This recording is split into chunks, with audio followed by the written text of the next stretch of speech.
खुदा बंदे से खुद पूछे बता तेरी रजा क्या है। आज हमारे साथ जो साथी हैं उन्होंने कुछ ऐसा ही किया है, कुछ ऐसी ही उपलब्धि हासिल की है कि उनके सामने भी विकल्प रखे गए कि बताइए आपकी रजा क्या है, आप क्या लेंगे। मैं इलाहाबाद विश्वविद्यालय के एक बहुत ही होनहार छात्र शशि प्रकाश पाठक जी की बात कर रहा हूं, जो आज हमारे साथ हैं। बहुत बहुत स्वागत है आपका।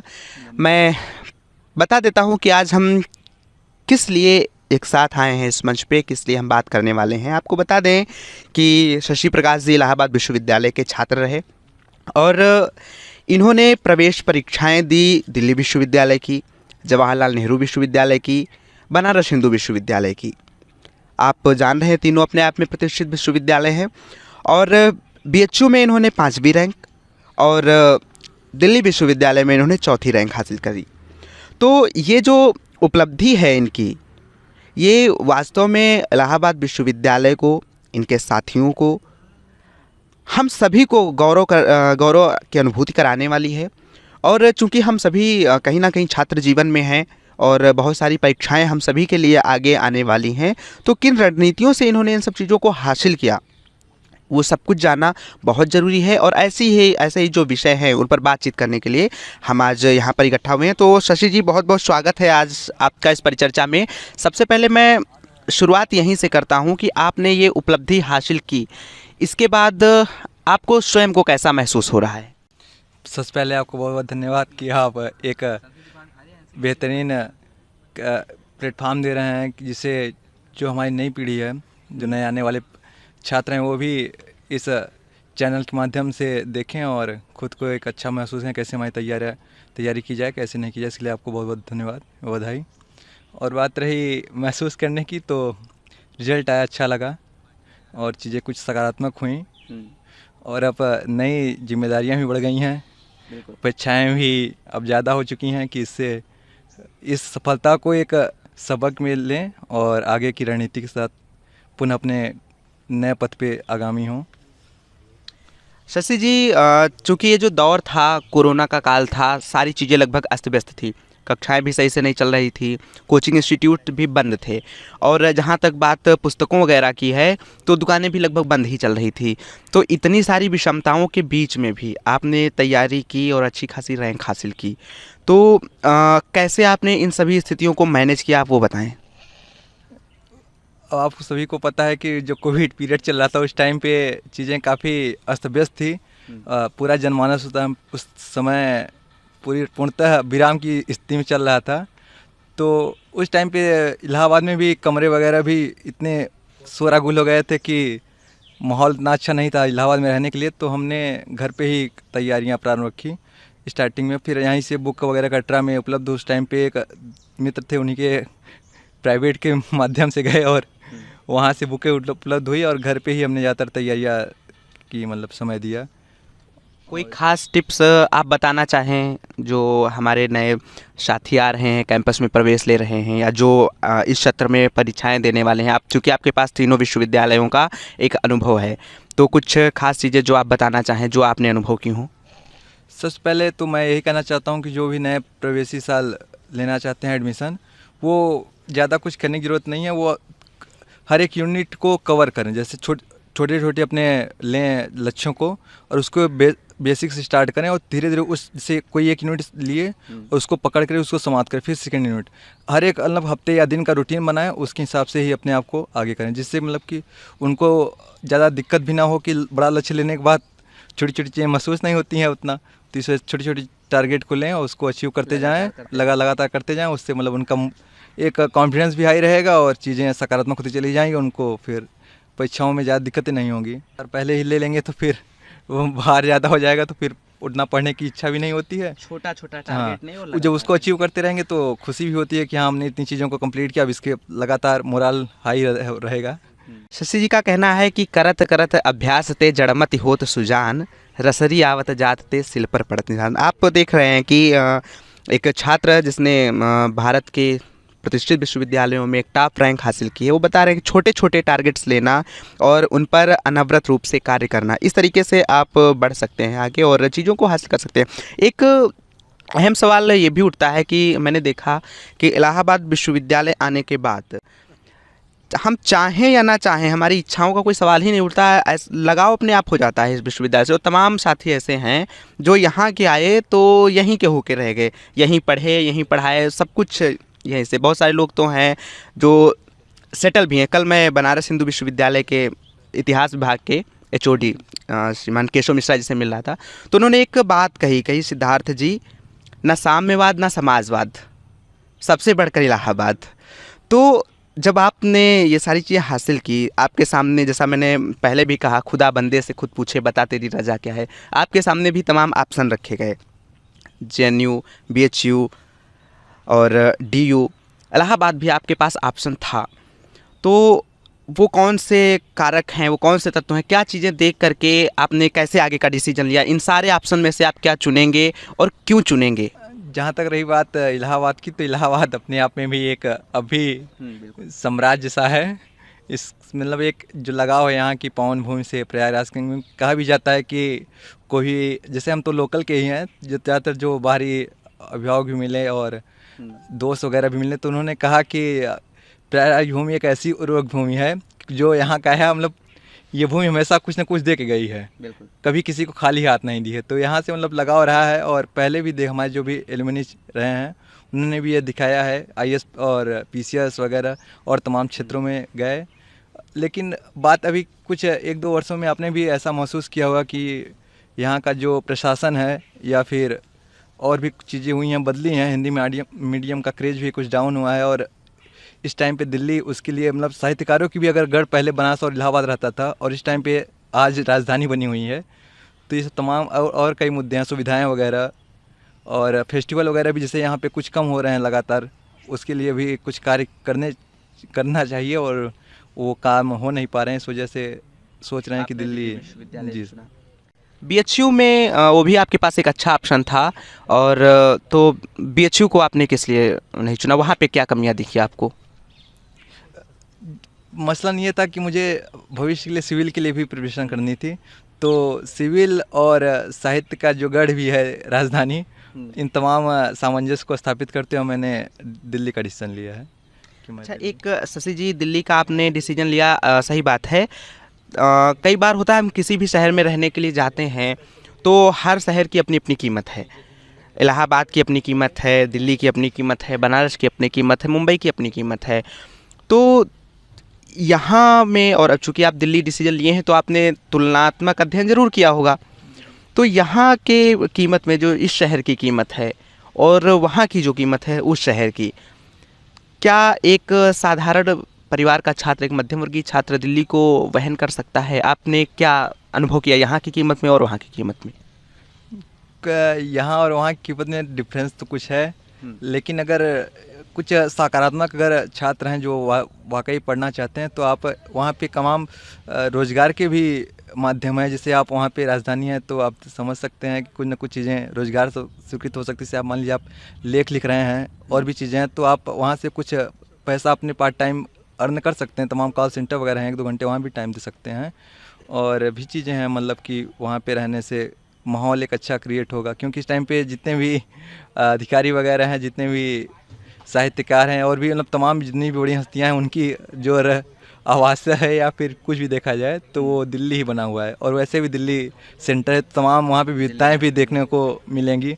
हर एक राज्य के मैक्सिमम लड़के वहाँ पे आकर के उनमें प्रतिस्पर्धा करेंगे। यहाँ पे भी प्रतिस्पर्धा है, लेकिन आप यहाँ पे स्टेट तक के लड़के से आप सीमित करेंगे तो वहाँ पे जाने में विविधताएँ मिलेंगी, हर तरह के लड़के। तो दिल्ली जाने का जो आपका निर्णय रहा, इसको पूरी तरीके से आपने ही सारी चीज़ों को देख करके मूल्यांकन करके लिया, या इसके पीछे किसी सीनियर का मार्गदर्शन या किसी तरीके की प्रेरणा कुछ और भी रहा? आपके अतिरिक्त भी कोई कारक रहा दिल्ली चयन करने का? जी बिल्कुल, हमारे सीनियर्स वगैरह भी थे, 1-2 सीनियर्स वगैरह थे जिनसे हमने सलाह वगैरह ली, और उन्होंने भी सलाह दिया कि दिल्ली तुम्हारे लिए प्रेफर ज़्यादा बेटर रहेगा। और अगर तुमको सिविल के लिए जाना है तो, और वैसे भी अगर देखा जाए तमाम से हैदराबाद के भी भैया हैं और यहाँ पे भी कई शोधार्थी हैं जो कार्य कर रहे हैं, उनसे लगातार मार्गदर्शन मिलता रहा, तो इन्हें दिल्ली को ही प्रेफर रखा, क्योंकि कहते हैं कि मतलब दिल्ली और बनारस पहले ज़माना था वो ज़माना नहीं रहा। कभी ये साहित्य की गढ़ हुआ करती थी, कभी संगम भूमि अच्छे अच्छे कला मतलब कि साहित्यकारों को दी है और अभी अधिकारी दिए हैं। और इस टाइम पे तो वो चीज़ें शायद यहाँ से कुछ धूमिल सी होती हुई दिख रही हैं। अब ये गौरव पुनः यहाँ के नवप्रवेशी छात्र जो भी आएंगे उनसे उम्मीद रहेगी कि वो पुनः इसकी गरिमा को स्थापित करें। तो इस वजह से तमाम जो शोधार्थी थे, जितने भी बड़े भाई भैया समान थे, तो उन्होंने बोला कि आप दिल्ली के लिए प्रेफर करिए। आप कुछ लोगों का नाम लेना चाहें अगर इस मंच से, उनको धन्यवाद देना चाहें जिनके मार्गदर्शन से आप वहाँ तक पहुँचे? जी बिल्कुल, आनंद त्रिपाठी सर हैं, इकोनॉमिक्स के शोधार्थी हैं, और वेद प्रकाश सर हैं, और हरिओम पाठक सर हैं, और हिमांशु पाठक हैं। इन सब से मतलब तमाम। चलिए, ये तो बात रही विश्वविद्यालयों के मूल्यांकन की। यहाँ पे खामियां थी, वहाँ पर वो खामियां हैं। अच्छा, आप 3 वर्ष आप बिताए इलाहाबाद विश्वविद्यालय में, तो यद्यपि कुछ विसंगतियाँ हैं, लेकिन कुछ चीज़ें ऐसी ज़रूर होंगी जो आपको भी बहुत पसंद आई होंगी। तो वो क्या चीज़ें हैं? आप 3 वर्ष की यात्रा में वो क्या चीज़ें आपने अनुभव की जो आपके दिल को छू गई और आप कहीं भी जा कर के उन चीज़ों को भूल नहीं सकते? ऐसी कोई यादें बताइए। यहाँ का लगाव तो बिछड़ने वाला नहीं है। शायद जीवन का सबसे खुशनुमा जो 3 साल बीता है तो इसी प्रांगण में बीता है, इन्हीं निराला जी के सानिध्य में, और प्रेमचंद से होते हुए तमाम, और जितने भी दोस्त वगैरह मिले काफ़ी ही मतलब अच्छे मिले, हमेशा मोटिवेट के सकारात्मक मिले। और हर एक मायने में अगर देखा जाए तो ये विश्वविद्यालय अब छूटने वाला नहीं है, हमेशा जहन में, दिल में बस चुका है। शायद इसने ही वहाँ तक का सफ़र कराया है। कौन सी चीज़ सबसे ज़्यादा मिस करेंगे आप इलाहाबाद विश्वविद्यालय की? यहाँ की दोस्ती, यहाँ की यारी। यहाँ की दोस्ती। अच्छा, दोस्ती यारी की बात आई है तो मैं जब आपके बारे में देख रहा था तो मैंने एक चीज़ नोटिस की कि आपके पूरी प्रोफाइल में 2 नाम हैं ऐसे जो बार बार घूम करके आ रहे थे सामने। उसमें एक नाम था आशीष तिवारी और एक नाम था अविनाश तिवारी। आमतौर पे होता क्या है कि ज़रूरत के समय तो दोस्ती बहुत मजबूत हो जाती है, बहुत सारे दोस्त मिल जाते हैं, लेकिन जैसे जैसे ज़रूरतें कम होती हैं दोस्ती की जो बॉन्डिंग होती है वो भी ढीली पड़ने लगती है। और एक लंबे समय तक तो आज के समय में दोस्ती बने रहना अपने आप में बड़ा टास्क है। तो ये जो बॉन्डिंग हमें आपकी प्रोफाइल में दिखी, आशीष तिवारी, अविनाश तिवारी और शशि प्रकाश पाठक की, इस बॉन्डिंग के पीछे क्या राज है? ये कहाँ से शुरू हुई और अभी तक की यात्रा इतना मजबूती से ये रिश्ते बने रहे, उसके पीछे क्या राज है? असल बात यह है कि जब मैं विश्वविद्यालय में प्रवेश लिया, और हमारी जो शायद पहली कक्षा थी, वो मतलब जैसे ही मैंने हिंदी विभाग में प्रवेश किया तो आशीष जी और हम और एक लड़की थी, मतलब कि छात्रा थी, और एक और दोस्त थे, तो इन चारों के बीच पहली क्लास भी थी। एक सर थे स्टार्टिंग में आए हुए थे, तो उनका शायद सिलेक्शन कहीं और हो गया था असिस्टेंट प्रोफेसर में। तो हम लोगों की यारी पहले क्लास की पहले बेंच से और पहले मिनट से स्टार्ट हुई थी, तो वो अभी तक चलता रहा। आशीष ने काफ़ी मतलब कि इस जर्नी में काफ़ी मदद भी की, लगातार प्रतिस्पर्धा किया, एक या समझिए मार्गदर्शक भी भूमिका निभाई, हमेशा बीच बीच में टिप्स देते रहे कि भाई ये नहीं ऐसा करो। तो तमाम चीज़ें, उसके लिए भी उनका भी शुक्रिया कि उन्होंने बीच में सहयोग किया, और ये साथ यूं ही बना रहे। अविनाश जी पर क्या कहेंगे? अविनाश जी भी छोटे भाई समान हैं, और वो भी हमेशा पॉजिटिव मूड में रहा, हमेशा प्रेरित करता रहा कि हाँ भाई तुम लोग जाओ यहाँ पे, यहाँ से। तो अभी तो ये दोस्ती जो बॉन्डिंग थी ये टूटने वाली है, तो इस दोस्ती के बीच जो बिताए गए लम्हे हैं उनमें से कुछ कौन सा लम्हा आपको याद आएगा? लम्हे बहुत यादगार बने हुए हैं। साझा करें आप। जैसे हम लोग निराला के बीच में बैठते थे और आप भी वहाँ रहते थे, तो वो सबसे मोमेंटम एक लाइफ का बहुत अच्छा है कि हाँ हम लोग बैठते थे और तमाम बातें करते थे, तो उससे एक अच्छा लगता था माहौल हर एक बीच में। और भी बहुत सी यादें थे, हम लोग यहीं उर्दू डिपार्टमेंट सामने बैठ बैठ करके लंच करते थे साथ में, और घूमने वगैरह भी तमाम। यहाँ पे हम, आशीष, अविनाश और एक और साथी थे, उनके बीच में भी काफ़ी एक अच्छी मतलब कि कॉम्बिनेशन बनी रही, और बहुत अच्छा लगता था कि हम लोग मतलब आपस में एक सकारात्मक मूड में हमेशा बातें करते थे, और हमेशा एक दूसरे को सिखाते रहते थे कि हाँ ये तुम्हारी ये गलतियाँ हैं, वो गलतियाँ। और ये सबसे बड़ी चीज़ ये रही कि कोई किसी का मतलब बुरा नहीं माना कि हाँ ये मुझे डांटा या समझाया, ये चीज़ें बड़ी अच्छी थी जो मायने रखती हैं। अच्छा शशि जी, 3 वर्ष अपने आप में लंबा समय होता है, कितना भी अच्छे रिश्ते हों और कितना भी समन्वय रहे, लेकिन कहीं ना कहीं प्लस माइनस कुछ ना कुछ होता रहता है। तो क्या आप कभी ऐसा नहीं हुआ कि दोस्ती में दरार पड़ रही हो, कोई किसी से रूठ गया हो और ऐसा कुछ जो आमतौर पे होता है रिश्तों में, ऐसा कुछ कभी? क्योंकि आई थिंक जितना अच्छे पहलू प्यार वाले होते हैं, स्नेह वाले होते हैं, उससे कहीं ज़्यादा आनंद उन क्षणों में मिलता है जब दो अच्छे दोस्त एक दूसरे से रूठे हुए होते हैं, गुस्सा होते हैं, नाराज़ होते हैं। उस दौर का जो सिलसिला होता है आई थिंक वो ज़्यादा आनंददायक होता है। तो ऐसी कोई याद, ऐसा कोई पल, ऐसी कोई घटना? बहुत बार हुए हैं, ये मानने कितनी बार। कभी कभी तो ऐसा हुआ है हमारे और मिनाज के बीच में तो बातें तक नहीं हुई हैं कि यार भाई 10-10 दिन 15। एक बार हुआ क्या था कि उसका बर्थडे चल रहा था और मैंने बर्थडे पे उसके बोला कि हम मैं आ रहा हूँ, लेकिन मैं पहुँच नहीं सका। बात यूँ ही कि मैं कहीं ना कहीं किसी विशेष कारणवश रुक गया, तो वो 10-15 दिन। आज आप अपने दोस्त से थोड़ा दूर जा रहे हैं तो जाते जाते वो विशेष कारण बताते जाइए कि भाई किस वजह से नहीं आ पाए थे। नहीं, एक सर के साथ में थे तो सोचे कि 3 बजे तक पहुंच जाएंगे, टाइमिंग था 3 बजे का, लेकिन कुछ लेट हो गया और इसी वजह से वो गुस्सा हो गया कि भाई आपने मतलब मैनेज हो सकता था, लेकिन वो गुस्से की वजह से वो मैनेज नहीं कर पाया। और फिर बाद में वो काफ़ी लंबी दूरियां खींची थी उससे 20-25 दिन की। फिर बाद में आशीष जी ने आया और इस सब चीज़ों को बीच में मध्यस्थता हाँ की। मध्यस्थता की, और इसीलिए ट्रिपल बॉन्डिंग बड़ा ही कभी कभी कारगर साबित होता है। तो उन्होंने दोनों को समझाया कि भाई देखो ये बचपना नहीं है, छोटी सी चीज़ें हैं, आप भी वो करिए। फिर उसका वो बताया, कुछ गुस्सा रहता है अभी कभी कभी कि तुमने हमारा बर्थडे सेलिब्रेट नहीं किया और गुस्से में थे, लेकिन अब चीज़ें सकारात्मक हो गई। आशीष जी के साथ कभी ऐसा कुछ नहीं हुआ? आशीष जी के साथ तो अभी ऐसा कुछ नहीं हुआ।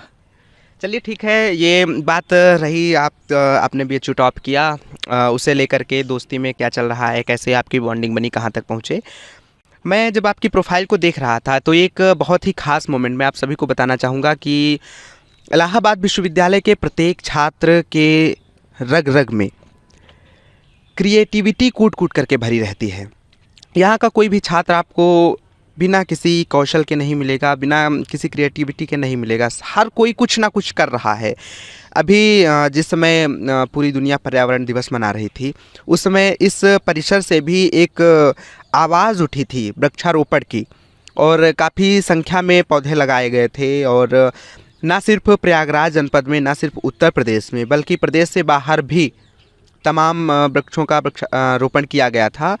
और जहाँ तक मैंने देखा उसमें शशि जी की बहुत अहम भूमिका थी। तो मैं उस पर भी बात करना चाहूँगा कि वो भूमिका कैसे बनी, कैसे उसका शुभारंभ हुआ और कहाँ तक वो पहुँचा, क्या उसका परिणाम रहा। तो शशि जी, ये जो आपने अभियान चलाया वृक्षारोपण का, अपने आप में काफ़ी खास विषय हो जाता है ये। तो मैं ये ज़रूर जानना चाहूँगा कि कहाँ से वो प्रेरणा आई, इतने बड़े स्तर पे पौधे लगाने की प्रेरणा कहाँ से आई आपके मन में, और कैसे शुरुआत की आप लोगों ने? ये कहानी बड़ी लंबी है। आगे बात ऐसे हुई कि आशीष पहले से मतलब आशीष की रुचि बहुत ज़्यादा रहती थी वृक्षों में। वो हमेशा वृक्ष अभियान मतलब पहले भी उसके यहाँ कभी आप घर जाएंगे उसके यहाँ तो एक बहुत बगिया सी है, मतलब खुद उसके लगाए गए पेड़ हैं। उनके भैया भी सपोर्टिंग कैरेक्टर में रहते हैं उसके लिए। तो हुआ यूँ कि उन्होंने हमारे पास कॉल किया कि यार आज मतलब शशि की 25 जून आने वाले हैं, पर्यावरण दिवस होने वाले हैं, तो यार ऐसा किया जाए कि इसको एक मतलब कि उस टाइम पे कोविड का संकट चल रहा था और ऑक्सीजन से लोग परेशान थे। आपको कीमत भी पता चल गई होगी कि ऑक्सीजन क्या चीज़ थी। लोग सांसें तोड़ रहे थे, दम तोड़ रहे थे। तो उन्होंने बताया कि यार क्यों ना मतलब कि ऐसा क्या किया जाए मतलब सांस मतलब कि लोगों के बीच में जो जिसलिए आज दिक्कतें आ रही हैं उस दिक्कतें भविष्य में ना आए, हमारी पीढ़ियों को ऐसा ना होने पड़े। तो उन्होंने बोला कि यार इसको मुहिम में बदला है, अगर हम 1-2 करेंगे तो उसको मतलब कि ज़्यादा हम बहुत कर सकते हैं, 2 या 4 ऐसा किया जाए कि मतलब लोगों के बीच में पहुँचे, तो वो उनकी भी जागरूकता फैलाई जाए। तो उन्होंने बोला कि यार इसको एक मुहिम में बदला जाए। तो हम कहा बिल्कुल। उसके बाद फिर वहाँ से मतलब कि हम लोगों ने उसको सोशल मीडिया प्लेटफॉर्म पे भी स्टार्ट किया कि तमाम हर जगह सोशल मीडिया पे अभिषेक का भी साथ मिला। तो उसका फिर हर जगह प्लेटफॉर्म सोशल मीडिया, फिर तमाम हर एक स्टेट से एक अच्छा सकारात्मक पहल निकला और हर जगह से लोगों ने बढ़ चढ़ के इस मुहिम में हिस्सा लिया और करीब 2000-2500 पेड़ लगे के बीच में पेड़ लगे और एक अच्छा माहौल रहा। और हम लोगों ने ये डिसाइड भी किया है अगर सब कुछ सही रहा तो हर साल इसको एक सेशन चलेगा कि 10 या 15 दिन 20 दिन वो पेड़ के बीच चलेगा और उसकी रख रखाव हर एक चीज़ें मतलब एक ये भी हमने टास्क रखा है कि जो भी हम ज़्यादा पेड़ लगाएंगे तो उनको एक अवार्ड और वैसे सर्टिफिकेट वगैरह भी प्रोवाइड किया जाएगा उत्साह बढ़ाने के लिए, मतलब कि वो अपने वृक्षों को अच्छे से सींचे पौधे उनको तैयार करें और एक लगे कि हाँ जितने भी लोग, ये भी मुहिम में रखा गया कि जितने लोग अगले बार पेड़ लगाए हैं वो अपने इस बार भी पुराने पेड़ों के वृक्ष जो हैं उनको मतलब कि रेडी करके दिखाइए ना कि सूखने पाएँ। हाँ, तो लगातार उनको उनको सींचते रहें और मतलब उनकी देखभाल करते रहें, जिससे कि मतलब लगे कि हाँ अगले साल और लोगों के बीच लगे कि नहीं नहीं, केवल पेड़ लगाना बड़ी चीज़ नहीं है, उसको जिम्मेदारी पूर्वक उसका कार्य करना भी एक हमारी नैतिक जिम्मेदारी है। शशि जी, एक सवाल यहाँ पर उठता है कि 2000 पेड़ लगाए गए, तो देखिए जो छात्र होता है, छात्र मानसिक रूप से तो मजबूत होता है लेकिन पॉकेट उसकी अक्सर कमज़ोर रहती है। तो और मुहिम में अधिकांश छात्र शामिल थे, तो ये जो 2000 पेड़ लगाए गए, तो सीधी सी बात है, अगर 10-10 रुपए का भी पेड़ होता है तब भी एक बड़ा अमाउंट है। तो कैसे इस चीज़ को मैनेज किया गया? किसी ने डोनेट किया या आप लोगों ने इसको कैसे मैनेज किया? जैसे मतलब कि वहाँ पे ये था कि आशीष ज़्यादा जो पेड़ लगाए तो उन्होंने खुद से मतलब कि वहाँ से सरकार भी मदद करती है मतलब वहाँ पे, तो उन्होंने वहाँ से पेड़, और हमने भी मतलब जब मैक्सिमम जो करछना तहसील से है, मतलब हम वहाँ से हैं, तो वहाँ से भी वृक्ष वगैरह मिले। और जो बाहर थे ज़्यादातर हमने पैसे नहीं मांगे किसी से कि मतलब कि मैंने पैसे द्वारा मतलब लगाया जाए। हमने कहा कि आप लोग वृक्षों को आप स्वयं लीजिए और आप अपने घरों के सामने लगाइए और उसका आप सेल्फी भेजिए। मतलब एक, क्योंकि सोशल मीडिया का ज़माना है और लोग सेल्फी के साथ ज़्यादा उत्सुक रहते हैं कोई भी चीज़ करने, दिखावा शो ऑफ चल रहा है, तो भाई इसको एक मतलब कि इसी शो ऑफ को हमने एक कार्य में बदल दिया कि जिससे लगे कि हाँ काम भी हो रहा है और भाई आप इंजॉय के साथ कार्य कर रहे हैं, मतलब कोई भी दिक्कत नहीं आ रही है, तो ये चीज़ें सामने आई। अच्छा, एक चीज़ और मैंने देखी सोशल मीडिया पर कि जिस समय आप लोग ये कर रहे थे, तो खैर शुरुआत की आप लोगों ने और काफ़ी अच्छा इसका प्रचार प्रसार भी हुआ और काफ़ी लोग इसमें इंक्लूड हुए और बड़ी संख्या में पेड़ भी लगाए गए। एक इस पे एक जंग भी शुरू हुई, मैं नाम नहीं लूँगा किसी का प्रत्यक्ष तौर पे, लेकिन मैंने देखा कि जो होता ना क्रेडिट की लड़ाई, ये भी जब आपने ये मुहिम चलाई तो इस पे क्रेडिट की लड़ाई भी शुरू हुई और कई लोगों ने इसको अपना अपना कई लोगों ने कहा कि इसकी शुरुआत मैंने की, ये मेरा मुझे क्रेडिट जाना चाहिए, ऐसा शुरू हुआ माहौल। तो वो जंग क्या थी, थोड़ा उस पर प्रकाश डालें आप। उस पर ज़्यादा तो हम नहीं बोलना चाहेंगे, और आपको भी पता है उस हकीकत क्या थी उस टाइम पे, जो एक नहीं, मेरा सवाल ये है, मैं किसी व्यक्ति पर आरोप प्रत्यारोप की बात नहीं कर रहा हूँ। मेरा सवाल ये है कि ये जो एक तरीके की मिसअंडरस्टैंडिंग कह सकते हैं इसको, तो ये कैसे क्रिएट हुई, मैं वो जानना चाहता हूँ। होता है कभी कभी जब आप अच्छा कार्य करने लगते हैं तो उसका क्रेडिट सोचते हैं कि हम लिया, मतलब मेरे द्वारा ये कार्य हो रहा है, हमने किया जाए।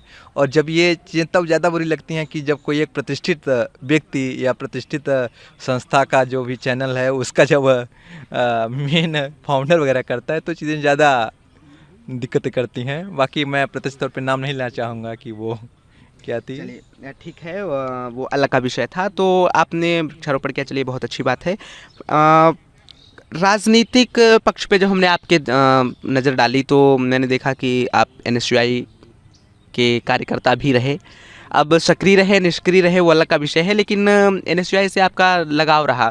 तो लोकतांत्रिक देश है, सवाल ये नहीं है कि आप एनएसयूआई से क्यों जुड़े, कैसे जुड़े, सवाल ये है कि आप यहाँ पर राजनीति के प्रभाव में आए, उससे जुड़े, तो क्या आगे की जो यात्रा है आगे के विश्वविद्यालयों में, वहाँ पर भी आपको राजनीति से जुड़ करके रहना है या राजनीति से दूर रहना है, और एनएसयूआई का जो साथ था उसको आगे बढ़ाना है या ड्रॉप करना है? एनएसयूआई और आपका जो साथ रहा, राजनीति और आपका जो साथ रहा, इन दो अलग अलग विषय हैं, एक राजनीति और आप, एक एनएसयूआई और आप, इन दोनों पे जो भी आपके विचार हों बताइए। ये बहुत ही तर्कपूर्ण सवाल आपने पूछ लिया है, आप घेरे में ले रहे हैं। लेकिन जहाँ तक बात है राजनीति की, तो अभी मैंने राजनीति से पूर्णतः बाइकआउट किया हुआ है, संन्यास ले लिया है। अभी भाई कुछ करियर वगैरह बन लिया जाए, कुछ हो जाए तो फिर वहाँ से भविष्य में देखा जाएगा, क्योंकि कभी कहा नहीं जा सकता कि भाई ज़िंदगी है, कभी कुछ भी मोड़ ले सकती है। कि हाँ, राजनीति भी कभी कभी स्टार्ट ना चाहते हुए भी करनी पड़ती है, और देखा जाएगा। अभी तो फिलहाल फुल फोकस अपने अध्ययन पे। मतलब कहने का मतलब ये है कि भविष्य में राजनीति की तरफ आने के चांसेस हैं। तो जो मेरा दूसरा सवाल इसी में था, एनएसयूआई और आप, तो वापसी जब होगी तो एनएसयूआई की तरफ होगी या उस समय ऐसी भी संभावनाएं हैं कि विचार और विचारधारा उसमें बदल सकती है, ऐसा कुछ? वो उस समय का समय बताएगा कि करवट कहाँ लिया जाएगा। करवट कहाँ? फिलहाल मैंने NSUI से ज़्यादा मतलब ताल्लुकात तो नहीं रहे, ना ही मैंने कभी मतलब एक भी दिन कार्य किया, मतलब हुआ दोस्त था तो इस वजह से मैंने केवल एक सदस्यता ले ली थी कि वो मतलब ज़बरदस्त मतलब होता है ना कभी कभी कि दोस्त की वजह से झुकना पड़ता है कभी कभी, तो वही चीज़ें थी। शशि जी ये बताइए, यहाँ की तमाम गतिविधियाँ, जैसे आपने निराला पॉइंट पे जो बैठकें होती थी उनका जिक्र किया, तो आप DU जा रहे हैं, क्या यहाँ की कोई ऐसी गतिविधि जो आप वहाँ पे संचालित करना चाह रहे हो, या ऐसा कुछ कोई प्रयास? मैं तो सोचता हूँ कि जो ये संगोष्ठी हो रही थी ये मतलब, और जो भी नव प्रवेशी छात्र भी आएंगे, तो मैं सोचता हूँ कि ये गतिविधि यहाँ पे होती रहे, और सभी नव प्रवेशी से भी मैं ये मतलब कि यूँ कहें कि विनती कर रहा हूँ कि आप लोग ऐसा माहौल रखें जिससे नए छात्र जो भी आएँ और उनके बीच एक अच्छा सकारात्मक माहौल जा सके, उनके अंदर बोलने की क्षमता, कौशल विकसित हो सके। और आज यही मतलब कि निराला का पॉइंट है जहाँ मतलब कि किसी भी मंच पे हम लोगों को बोलने का अवसर देता है, और ये एक बहुत बड़ा प्लेटफॉर्म है। यहाँ से मतलब कि जो पहले भी कभी हुए हैं तो इन्हीं के सानिध्य में आगे पल्ले बढ़े हैं, और आज भी तमाम हस्तियाँ हैं, जैसे आप खुद ही हैं, और भी बहुत से, मंगलेश सर, बहुत से मतलब, और दीपक सर हैं, और पुराने भी कई मतलब कि कवि जो हुए हैं जो यहीं के प्लेटफॉर्म से ही एक यहीं की उर्वरा शक्ति से पले बढ़े और आज एक अच्छी मतलब जगह पे प्रतिष्ठित हैं, मतलब एक जानी मानी शख्सियत सी बन गए हैं कि उनको एक आदर सम्मान से लोग बोलते हैं। आने वाले छात्र, जो नए छात्र यहाँ आ रहे हैं, मैं चर्चा को विराम की तरफ ले चलूँगा। आपने बहुत अच्छे से बताया किस तरीके से आगे की परीक्षाओं में छात्र स्थान प्राप्त करें, किस तरीके से सामाजिक दायित्व जो है, चाहे वो पर्यावरण को लेकर के हो या अन्य किसी क्षेत्रों को है, उनको कैसे समन्वय बना करके उनको आगे बढ़ाया जाए, ऐसे तमाम विषय हैं। राजनीति पर भी आपने अच्छा जवाब दिया। तो मैं अंत में ये जानना चाहूँगा कि जो नव प्रवेशी हैं यहाँ के, और चूँकि मैं बेसिक स्पष्ट तौर पे मैं ये कहूँ कि अभी उत्तर प्रदेश में चुनाव आने वाला है, तो जो युवा है, जो यूथ है, आज की स्थितियां जो हैं, उन सभी स्थितियों को देखते हुए जो आज का यूथ है, उनके लिए आपका अंतिम मैसेज क्या रहेगा बतौर भारत के नागरिक? मैं तो यही कहूँगा कि जो भी नव प्रवेशी छात्र हैं, जो वोटर भी हैं, कि वो एक अपना तर्क निकालें, दोनों जितनी भी पार्टियां हैं उनको एक अपने तराजू से नापें, और उसके बाद उनकी कमियां और उनकी खूबियां और कैसा उनका एजेंडा है, इन तमाम पहलुओं पे आगे खुद ही चिंतन करें, मनन करें, उसके बाद ही अपनी राय दें कि हाँ ये है। बाकी अगर जो इन सब पहलुओं पे नहीं पहुंच पाते हैं तो फिर अपना एजेंडा नोटा भी एक ऑप्शन है, उसका भी प्रयोग कर सकते हैं। तो आपके जहाँ भी विचार जैसे लगें, आप अच्छे से गहन मतलब उसको एक तर्क के हिसाब से देखिए कि उन तुलनात्मक अध्ययन कराइए हर एक पार्टियों से, उसके बाद ही अपना फैसला दें। बाकी आप स्वतंत्र हैं, लोकतांत्रिक देश है, किसी भी पक्ष की ओर जा सकते हैं। बहुत बहुत धन्यवाद शशि जी, आपकी आगे की यात्रा के लिए हम बहुत शुभकामनाएं आपको देते हैं। आज तो इलाहाबाद विश्वविद्यालय में बात हो रही है, मैं कोशिश करूंगा कि जल्द ही दिल्ली विश्वविद्यालय के परिसर में आपसे बातचीत हो आगे। तो आप देख रहे हैं, ये हमारे साथ आज इलाहाबाद विश्वविद्यालय के छात्र है, हमारे साथी शशि प्रकाश पाठक जी थे, जिन्होंने बहुत स्पष्ट तरीके से बताया कि किस तरीके से एक साधारण छात्र कोरोना जैसी भयावह परिस्थिति में भी समन्वय स्थापित करके अपने लक्ष्य को हासिल कर सकता है। इन्होंने सामाजिक पहलू पर भी बहुत अच्छे से प्रकाश डाला कि किस तरीके से जो समाज की आवश्यकताएं हैं उनको पूर्ण करने के लिए हम यूथ एक साथ आगे आ सकते हैं और एक बड़ा लक्ष्य आसानी से हासिल कर सकते हैं। इन्होंने ये भी बताया कि किस तरीके से हम व्यक्तिगत जीवन में रिश्तों को मजबूत कर सकते हैं। इन्होंने ये पक्ष भी बखूबी उठाया कि किस तरीके से हम राजनीति को अपनी सामाजिकता के साथ जोड़ करके, अपने व्यक्तिगत जीवन के साथ जोड़ करके आगे बढ़ सकते हैं। तो ये आज की एक संक्षिप्त वार्ता थी। आई होप आप लोगों ने बहुत कुछ सीखा होगा। बहुत जल्द हम फिर एक नई वार्ता के साथ, किसी नए व्यक्ति के साथ आप सभी के सामने होंगे। तब तक आप हमारे साथ बने रहें। अंत में मैं फिर वही से दोहराना चाहूँगा कि खुद ही को कर बुलंद इतना कि हर तकदीर से पहले खुदा बंदे से खुद पूछे, बता तेरी रजा क्या है। बहुत बहुत धन्यवाद शशि जी समय देने के लिए।